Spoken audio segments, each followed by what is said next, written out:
આજે આપણે બનાવીશું શિવરાત્રી સ્પેશિયલ એવી ભાંગની રેસીપી અને દૂધમાં અને પાણીમાં બે અલગ રીતની ભાંગ બનાવીશું. બહુ સરસ એવી ટેસ્ટી એવી બને છે અને ઝડપથી બની જાય છે. માત્ર 10 મિનિટમાં બંને રેડી થઈ જશે. તો વિડીયોને એન્ડ સુધી જોતા રહેજો.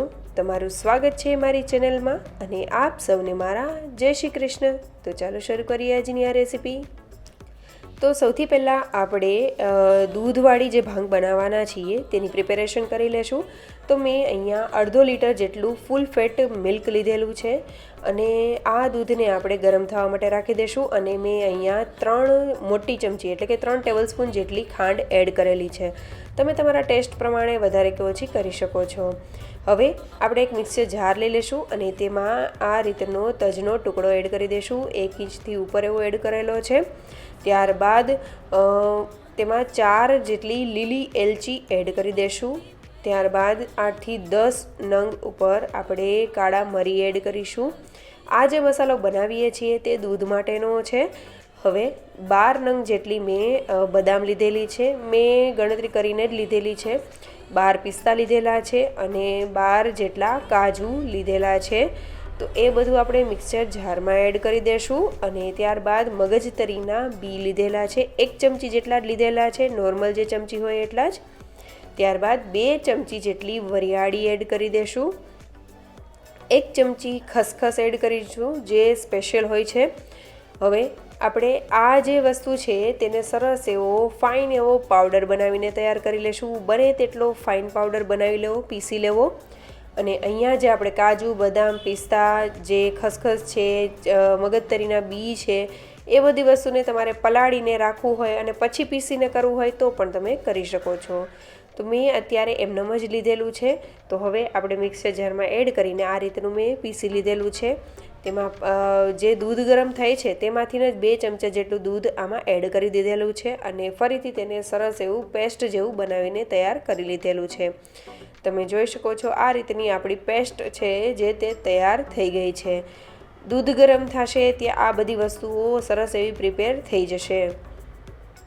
હવે અહીંયા આપણી જે પેસ્ટ છે તેને સાઈડમાં કરી દઈશું અને દૂધ જે છે તે સરસ એવું આપણું ગરમ થવા લાગ્યું છે.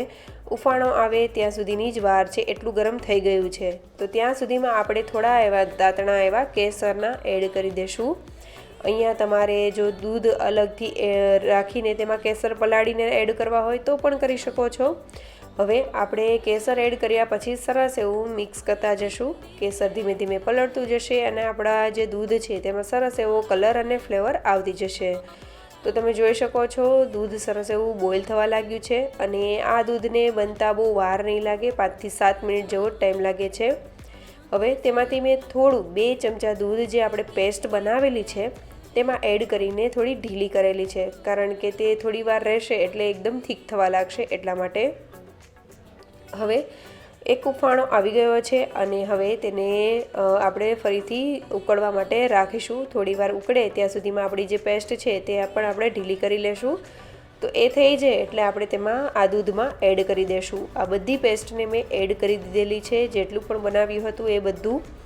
હવે આ જે દૂધ છે તેને સરસ રીતે આપણે ઉકળવા માટે રાખી દઈશું. 5 મિનિટ જેવું થાય ત્યાં સુધી આપણે ઉકાળીશું. પણ જ્યારે પણ આપણે આ પેસ્ટ જે છે તે દૂધમાં એડ કરીએ તો આ રીતના લમ્પ્સ થઈ જાય છે. તમે જોઈ શકો છો ચમચીમાં પણ ચોંટી ગયું હતું અને ચમચામાં પણ ચોંટી ગયું છે. તો તેને કાઢી લેશું અને દૂધમાં પણ તેના લમ્પ્સ થઈ ગયા છે. તો આ રીતના વિસ્કરની મદદથી અથવા તો જે ઝીણી હોય તેના મદદથી આ રીતના જે ગાંઠા છે તે આપણે ભાંગી લેશું. વિસ્કરની મદદથી પણ બહુ સરસ એવું થઈ જાય છે. મિક્સર જારમાં પણ દૂધ થોડું એડ કરીને તેમાં પાછું આ જે ઉકળે છે તેમાં એડ કરી દીધેલું છે.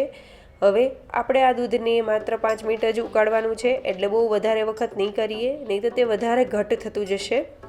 તો તમે જોઈ શકો છો આ દૂધ જે છે તે સરસ એવું થઈ ગયું છે. 5 મિનિટ જેવું ઉકળી ગયું છે. હવે તેને ગેસની ફ્લેમ બંધ કરી દઈશું અને તેને આ દૂધને રૂમ ટેમ્પરેચર ઉપર ઠંડુ કરી લેશું અને ત્યારબાદ ફ્રીજમાં આપણે રાખી દઈશું 2 થી 3 કલાક માટે. ઠંડી ઠંડી આ ભાંગ પીવાની બહુ જ મજા આવશે. હવે ત્યાં સુધીમાં આપણે જે પાણીવાળી જે ભાંગ છે તેની પ્રિપેરેશન કરી લેશું. તો મેં 3થી 4 ચમચી જેટલી વરિયાળી લીધેલી છે, અડધી ચમચી સૂંઠનો પાવડર, 1 ચમચી ખસખસ એડ કરેલા છે અને ત્યારબાદ 4 નંગ જેટલી એલચી, લીલી એલચી એડ કરેલી છે, ફોતરાની સાથે જ એડ કરેલી છે. 10થી 12 નંગ ઉપર આપણે તીખા એટલે કે કાળા મરી એડ કરીશું. અને જો તમારે વધારે તીખાશવાળું જોઈતું હોય તો તમે થોડા એના કરતાં પણ વધારે મરી એડ કરી શકો છો.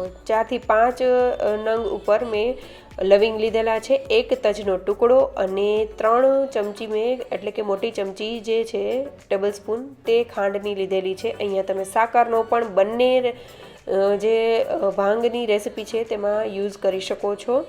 મારી પાસે નથી એટલે મેં ખાંડનો ઉપયોગ કરેલો છે. હવે આપણે બધી વસ્તુને સરસ એવી ફાઇન એવો પાવડર બનાવી લેશું અને ત્યારબાદ એક મિક્સર જાર લઈ લેશું. આ પાવડરને એકદમ ફાઇન એવો બને એ રીતનો બને ત્યાં સુધી કરવાનો છે. હવે આપણે એક બાઉલ લઈ લેશું અને બાઉલમાં આપણે 2 ગ્લાસ જેટલું મેં ઠંડુ એવું પાણી એડ કરેલું છે. હવે આપણે જે પાવડર બનાવેલો છે તે થોડો એડ કરતા જશું અને બધી વસ્તુને મિક્સ કરતા જશું.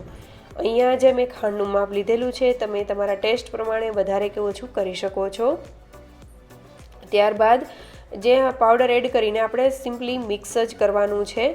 અને જે આ છે એક ખાંડણી લઈ લેશું અને ત્યારબાદ તેમાં આપણે આ રીતનું નાગરવેલનું પાન લીધેલું છે ફ્લેવર આપવા માટે. તો નાગરવેલનું આખું પાન મેં લીધેલું છે અને ખાંડણીમાં એડ કરીને તેના ટુકડા કરીને એડ કરી દઈશું. સહેલાઈથી તે એકદમ ક્રશ થઈ જાય એટલા માટે. તો ક્રશ કરી લેશું, ખાંડી લેશું અને ત્યારબાદ જે આપણે પાણી બનાવેલું છે તેમાં આપણે એડ કરી દઈશું. બહુ સરસ એવી ફ્લેવર આવશે. જનરલી જે ભાંગ બનતી હોય છે તેમાં જે ભાંગનો પાનનો ઉપયોગ થતો હોય છે, પણ આપણે જે આ રીતની ભાંગ બનાવીએ તેમાં એવા કોઈ પણ જાતના પાન કે એનો ઉપયોગ નથી કરેલો કે નથી કરતા. તો એમાં આ રીતની ફ્લેવર આપવા માટે આપણે નાગરવેલના પાન જે હોય છે, પાન બનાવીએ તેના પાનનો ઉપયોગ કરીએ છીએ. તો આ રીતે પાન મિક્સ કરીને ક્રશ કરેલા અને બધી વસ્તુને મિક્સ કરી લેશું. અને આ જે પાણી છે પાન એડ કર્યા પછીનું તેને ફ્રીજમાં તમે 2થી 3 કલાક માટે ઠંડુ કરીને પણ સર્વ કરી શકો છો. અને જ્યારે પાનની ફ્લેવર આ પાણીમાં આવી જાય પછી આપણે તેને ગાળીને સર્વ કરીશું.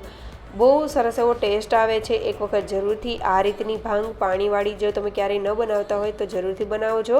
હવે જે આપણું દૂધ જે છે દૂધની ભાંગ તે પણ સરસ એવી ઠંડી થઈ ગઈ છે. તો મેં અહીંયા એક ખાંડણી લીધેલી છે. તો ખાંડણીમાં આપણે 1થી 2 નંગ જેટલા મેં આખા ગુલાબ જે છે તેની પાંદડીઓ કાઢીને આ રીતે ક્રશ કરી લીધેલી છે. એ પાંદડીઓને આપણે દૂધ જે છે દૂધવાળી ભાંગ તેમાં આપણે એડ કરી દઈશું અને મિક્સ કરી લેશું. તેનાથી બહુ સરસ એવી ફ્લેવર આવશે. અહીંયા તમે સૂકા જે ગુલાબની પાંદડીઓ હોય તો એ પણ તમે ક્રશ કરીને એડ કરી શકો છો. હવે આપણે જે છે ભાંગ તેને મિક્સ કર્યા પછી આપણે ઠંડી એવી સર્વ કરીશું. બહુ સરસ એવી ટેસ્ટી લાગે છે. અને આ ભાંગમાં પણ આપણે ઉપરથી ગાર્નિશિંગ માટે નાગરવેલના પાનને આ રીતે કતરણ કરીને સર્વ કરીશું. જનરલી ઘણા લોકો એવું હોય છે કે આ નાગરવેલના પાનને પણ ગુલાબની પાંદડીઓની જેમ ક્રશ કરીને આ દૂધમાં એડ કરતા હોય છે, પણ મેં અત્યારે ગાર્નિશિંગ માટે જ યુઝ કરેલા છે.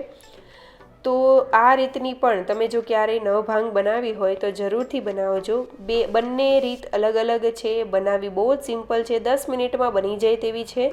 અને ઠંડી સર્વ કરશો, બહુ ટેસ્ટી એવી લાગશે અને બધાને પણ બહુ જ ભાવશે. એટલે જરૂરથી આ રેસિપી ટ્રાય કરજો આ શિવરાત્રિમાં. અને મને કમેન્ટ કરીને જરૂરથી જણાવજો કે આ ભાંગની રેસિપી તમને કેવી લાગી. તમારી કમેન્ટથી મને મોટિવેશન મળશે. તો આ વિડીયો સારો લાગ્યો હોય તો લાઇક, શેર અને સબસ્ક્રાઈબ કરવાનું ભૂલતા નહીં. Thank you for watching.